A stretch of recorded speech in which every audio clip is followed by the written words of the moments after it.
सावन शाही मस्तानी मौज के शहंशाह बाबा मैनेजर साहब जी, बाबा वकील साहब जी की अपार दया मेहर से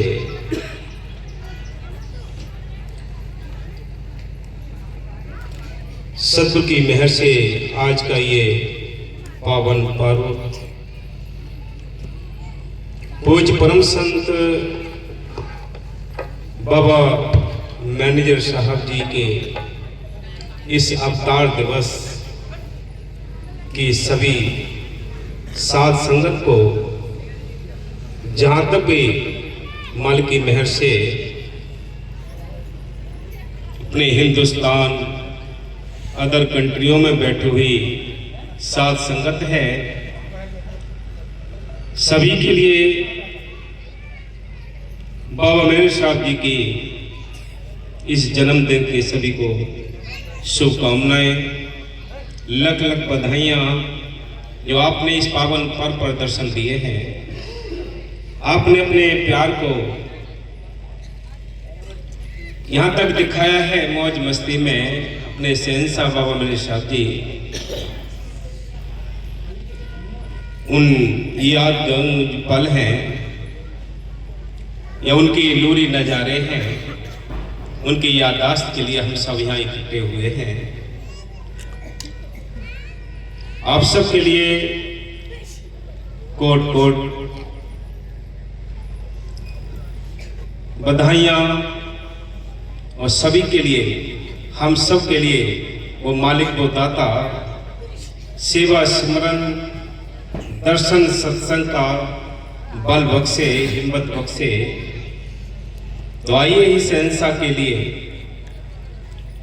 पूज्य परम संत बाबा मैनेजर साहब जी, पूज्य परम संत बाबा बहादुर चंद वकील साहब जी के नवंबर दिसंबर भंडारे चलते हैं। तो सभी साधसंगत के लिए ये 2 महीने बड़ी ही दया मेहर से गुजरते हैं, क्योंकि नवंबर दिसंबर दोनों महीने रोज डेली प्रोग्राम होते हैं। जिनको अपने मुर्शिद की याद होती है, जो उनकी याद में रहते हैं, अपने मुर्शिद का जन्मदिन मनाने के लिए गांव घरों में सभी भंडारे करते हैं। तो मालिक की मेहर से ऐसे ही संत कहते हैं, ये मृत लोग है, यहाँ कभी संतों से ये जन्मभूमि खाली नहीं रही है। अगर संत नहीं आएंगे तो यहाँ से जो रूहें अपने घर जानी है वो कैसे जाएंगी। उस मालिक ने अपनी उन शक्तियों को, रूहानियत के उन बादशाहों को हर एक युग में भेजा है। पहले भी भेजा, आज भी भेजा है, आगे भी भेजेंगे। संत उस मालिक के देश के जानकार होते हैं।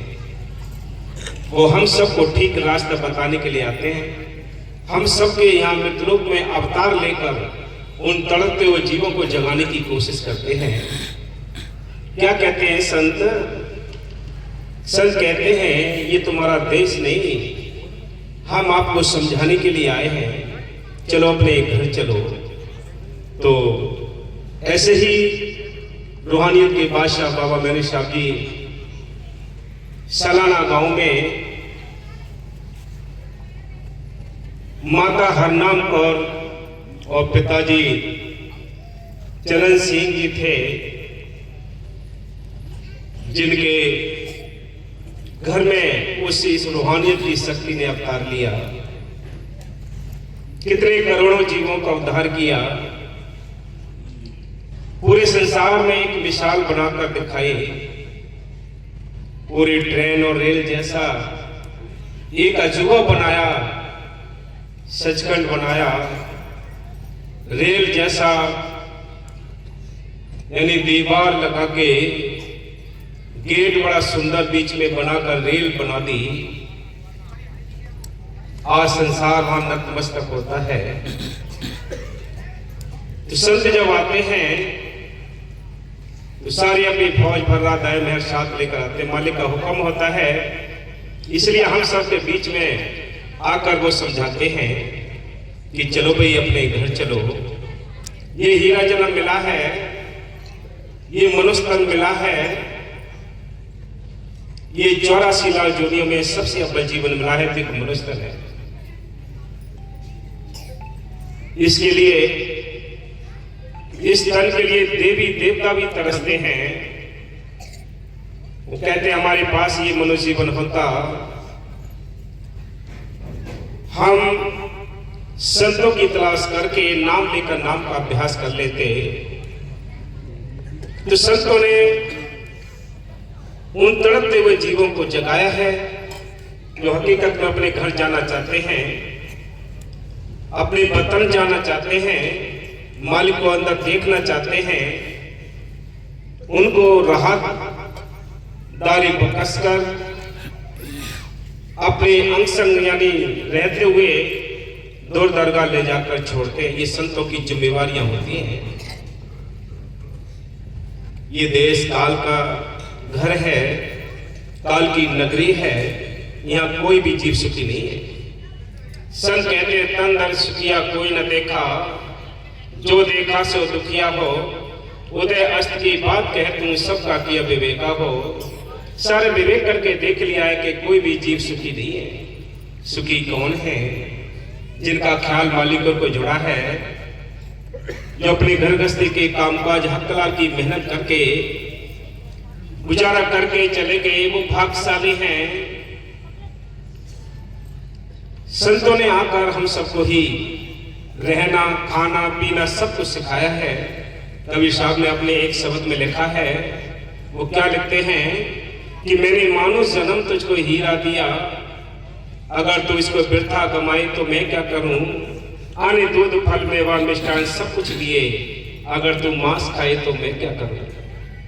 खाने के लिए उन्होंने हीरा सी चीजें दी हैं, पीने के लिए बड़ा मीठा पानी दिया है, दूध दिया है, जूस दिए हैं। लेकिन ये काल की जिसके ऊपर ये यानी प्रभाव शक्ति होती है, वो दारू है, सुल्फा है, पता नहीं किन कितने जहर पीकर अपने हीरा से जन्म को बर्बाद करते जा रहे हैं। संतों ने हमेशा ही समझाने की कोशिश की है। वो मालिक कहता है कि तेरे लिए ये मौका मिला, हीरा जन्म मिला, लेकिन तूने इसकी कदर ना की। अगर कदर कर लेता तो ये 84 का चक्र समाप्त हो जाता, आवागमन की हथकड़ी टूट जाती, तो अपने घर पहुंच जाता, आजाद हो जाता। इसको मुक्ति कहते हैं। इसलिए संत कहते हैं, बाबा मेहर साहब जी ने आपने काफी रूहानियत का सफर करके काफी रूहों को निकाला, बड़ी कुर्बानी और संघर्ष करके अपने सफर को तय किया और अपने उस रूहानियत की सारी संपत्ति को बाबा वकील साहब जी के हैंड ओवर करके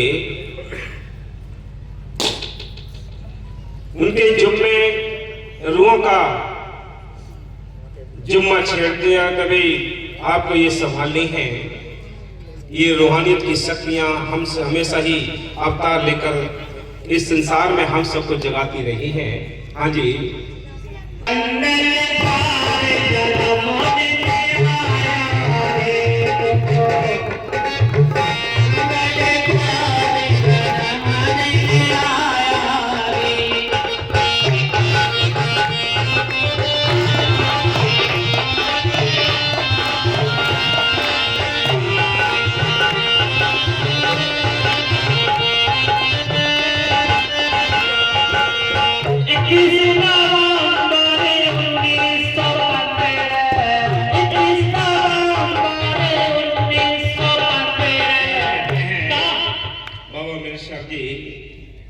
का जन्म 21 नवंबर 1915 को गांव सलाना, जिला फतेहगढ़, पंजाब राज्य में हुआ। पिताजी चरण सिंह, माता हरनाम कौर, जहां उन्होंने इस घर के अंदर यानी अवतार लेकर हम सबको जगाया। तो ये शक्तियां हमेशा ही हर एक में आती हैं, पहले भी आई हैं, आज भी हैं, आगे भी आएंगी। बिना संतों के कोई अपने घर नहीं जा सकता। हाँ जी।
कहते हैं बगे साहब जी ने कई बार बाबा मैं साहब जी का ये जीवन परिचय भी समझाया है। बाबा मैंने साहब जी की उम्र 2.5 साल थी, उस समय माता जी ने चोला छोड़ दिया। मामी जी ने इनका लालन पालन किया। इतनी संघर्ष की जिंदगी के साथ रहते हुए बड़े उतार चढ़ाव भी आए और मालिक की मेहर से अपना ये रूहानी सफर तय किया। जितने भी रूहानी फकीर आए हैं, ये बाहरी तौर पर कोई आसानी का रास्ता रूहानी का सफर नहीं है, बड़ी कठिनाई का सफर है। हाँ जी।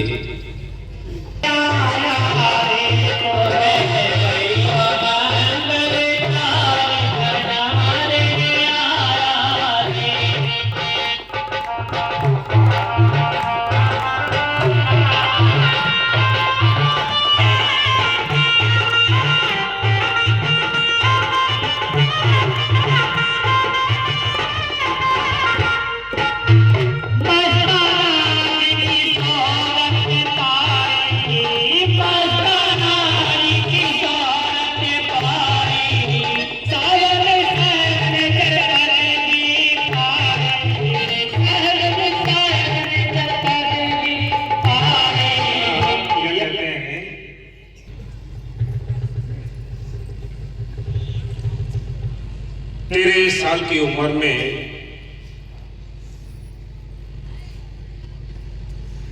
बाबा सावन सिंह जी से नाम लिया, क्योंकि और भी परिवार के सदस्य सभी बाबा सावन सिंह से जुड़े हुए थे, रिश्तेदार वगैरह सभी। बिजी लाइफ होने के कारण ब्याज डेरे आना जाना भी कम हुआ। सोहबतें भी कम मिली। जब बाबा जी की बदली, बाबा जी दिल्ली क्लॉथ मिल के मैनेजर थे, जब उनकी बदली, उनका ट्रांसफर सिरसा के लिए हुआ, तो वहां बाबा मस्ताना जी के बारे में चर्चा सुनी। किसी ने कहा बहुत अच्छे फकीर आए हुए हैं, चलो भी दर्शन कर लें। बाबा जी ने जहाँ वो राधा स्वामी कुटिया में बाबा मस्ताना जी रहते थे, वहां जाकर बाबा मस्ताना जी के दर्शन किए। एक दिन मजलिस हो रही थी, बाबा मस्ताना जी बड़ी मस्ती में बैठे हुए थे।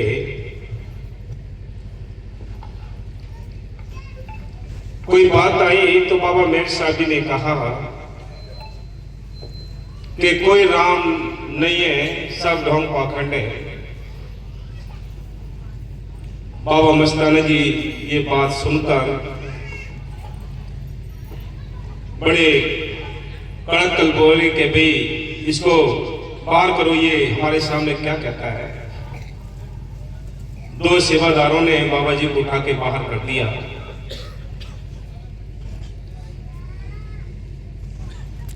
संतों का जब क्रोध होता है एक दूध के समान होता है।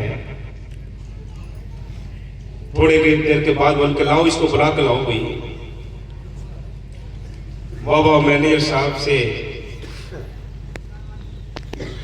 मस्ताना जी ने कहा कि अगर तुझे राम देखना है तो 15 दिन की छुट्टी लेकर।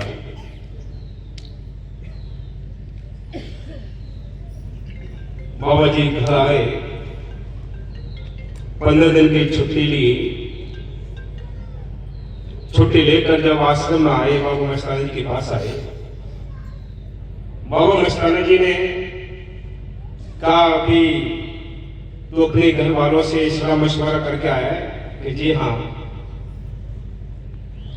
बाबा जी को एक छोटी सी कुटिया दे दी भजन करने के लिए। उसमें इतनी छोटी सी कुटिया थी कि पैर भी सीधे नहीं होते थे।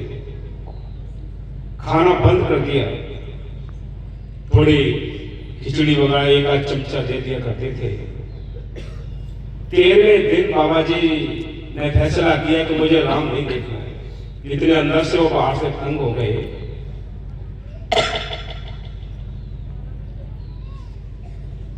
मस्ताना जी जानी जान थे, उन्होंने सोचा मैं जाऊंगा, मुझे राम नहीं देखना है।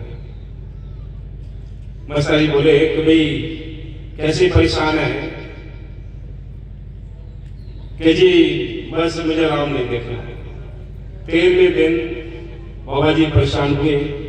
फिर बाबा मस्ताना जी खड़े होकर उनके पास गुफा में थोड़ी तवज्जो डाली तो बाबा जी का ख्याल अंदर चला गया। जब अंदर ख्याल चला गया, फिर अंदर नूरी नजारे बस देख लिए। जब बाबा जी को उतारा तो कहा कि भाई तसल्ली हो गई। कहाँ जी हो गई कि बस क्या करना है कि जी अब मुझे घर नहीं जाना। बाबा जी ने कहा कि भाई बाबा मस्ताना जी ने कि तो अपने घर वालों को लेकर आ। जब तसल्ली हो गई, कौन थे? पिताजी थे और बीबी थी। परिवार में और कोई भी सदस्य नहीं था। 4 छोटे छोटे बच्चे थे।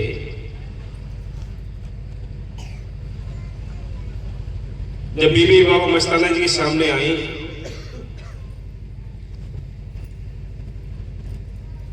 बाबा मस्ताना जी कहा कि भाई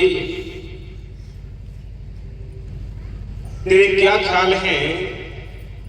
ये तो डेरे का मैनेजर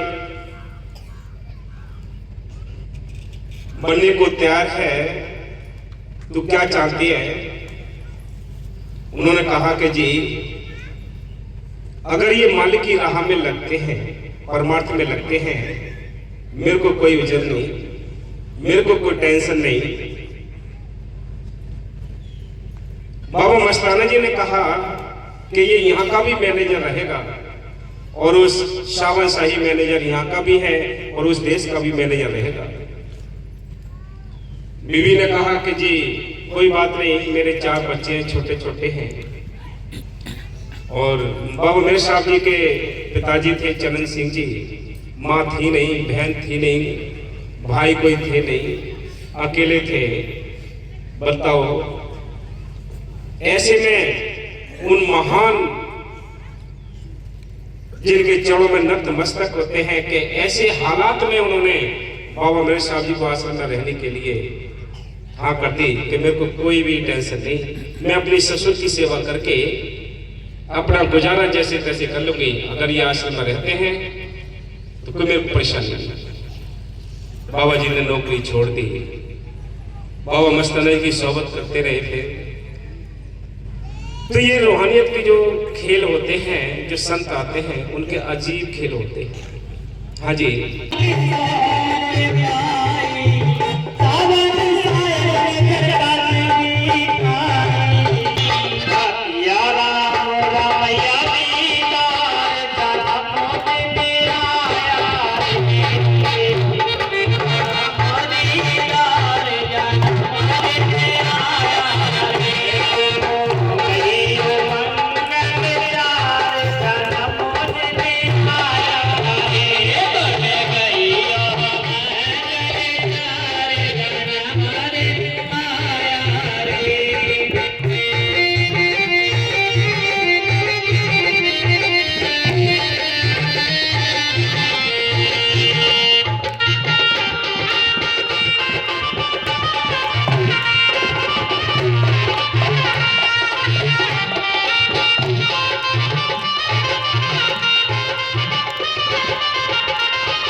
जब बाबा मस्ताना जी ने 1960 को जब चोला छोड़ा, वहां सात संगत के और डेरे के हालात कुछ अजीब हो गए। डेरे से सिरसा डेरे से बाबा जी को वहां निकलना पड़ा और निकल के 6 साल तक जगह जगह मजलिसें करते रहे।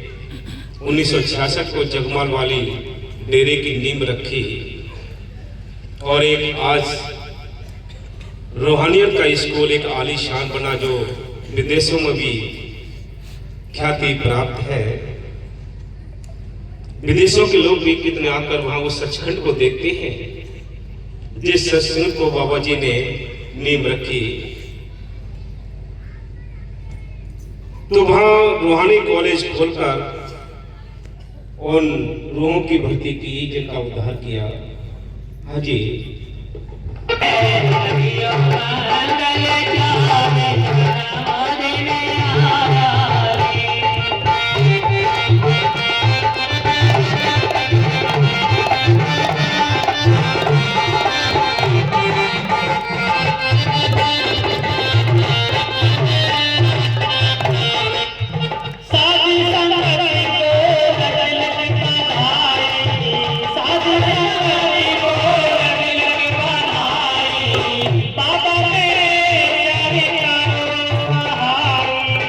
संगत के लिए बाबा मेहर साहब जी की इस पावन बड़ा एक सुंदर एक अवतार दिवस की सभी संगत को लख लख बधाइयां। बाबा मेहर साहब जी, बाबा मस्ताना जी, बाबा बकीर साहब जी हम सब पर दया मेहर बनाए रखें। हमारा मन ना भटके, रूहानियत के इस रास्ते से यही बेनती करते रहे, यही भीख मांगते रहे, तेरी साथ संगत न छूटे, तेरा प्यार न छूटे, तेरे जो लगन लगी है वो न टूटे। यही आप हर समय उस मालिक से बेनती करते रहो, क्योंकि ये काल की नगरी है, चारों ओर से हमले होते हैं। इन हमलों से, इन चोटों को खा खा के जो इस रूहानियत के मार्ग में आगे बढ़ता है वो एक सूरवीर, बहादुर, बहुत बड़ा एक जो आपने देखा होगा कि बहुत बड़ी सरकार बाहर की सम्मान देती है, उन फौजियों के लिए ऐसे ही एक फौजी बनता है। ये संसार एक युद्ध का मैदान है भक्ति के लिए। इसमें वही सफल होते हैं जो मन की भय से एक निडर, एक निर्भीक होकर इस मैदान को तय करते हैं। बाकी कायर इस मैदान को छोड़कर इधर उधर भटकते रहते हैं। आप सबको अपनी लगन, तड़प, अपनी जो तवज्जो है वो बनाए रखे हैं। काल की चोटों को हमेशा याद रखें, सोचते रहे, देखते रहे कि क्या ऐसा ना हो कि काल कहीं हमला कर दे, हमसे संगत छूट जाए, सिमरन छूट जाए, दर्शन छूट जाए। ये बेनती करते रहो। हाँ जी। साथी